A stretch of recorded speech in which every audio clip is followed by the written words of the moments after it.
Target naman ng Department of Education na maturuang makapagbasa ang lahat ng mag-aaral na nasa ilalim ng Academic Recovery and Accessible Learning o ARAL program bago matapos ang taon. Samantala, may pahayag naman ng DILG kaugnay sa direktiba ni Pangulong Ferdinand R. Marcos Jr. tungkol sa Ghost Flood Control Project sa Davao Occidental. Yan ang Express Balita ni Jayco Cruz.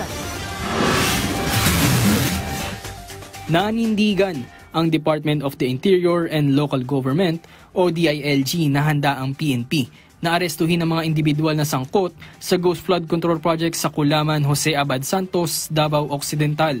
Ang pahayag ng DILG ay kasunod ng direktiba ni Pangulong Ferdinand R. Marcos Jr.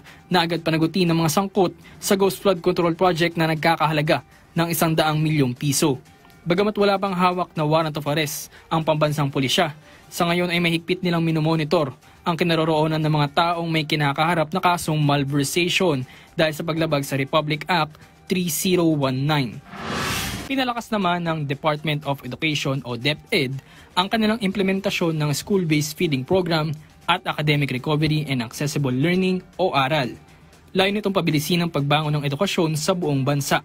Sa pagbisita ni Secretary Sonny Angara sa isang paaralan sa Las Piñas, nakatulong anya ang ARAL program para matutong magbasa ang mga estudyanteng nahihirapang makasabay.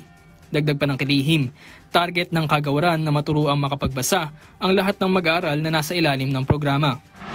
Sa iba pang balita, bumagal ng 1.5% ang inflation rate ng bansa ngayong buwan ng Nobyembre, mas mababa ng 0.2% sa 1.7 na inflation rate noong Oktubre. Ayon kay DepEd Secretary Arsenio Balisacan, isa sa mga dahilan nito ang pinaigting na price stability ng pamahalaan. Kaya naman target ng gobyerno na magbukas pa ng mas maraming site para sa 20 bigas meron na program sa lahat ng mga lalawigan sa bansa bago matapos ang taon. Jayco Cruz para sa Pambansang TV sa Bagong Pilipinas.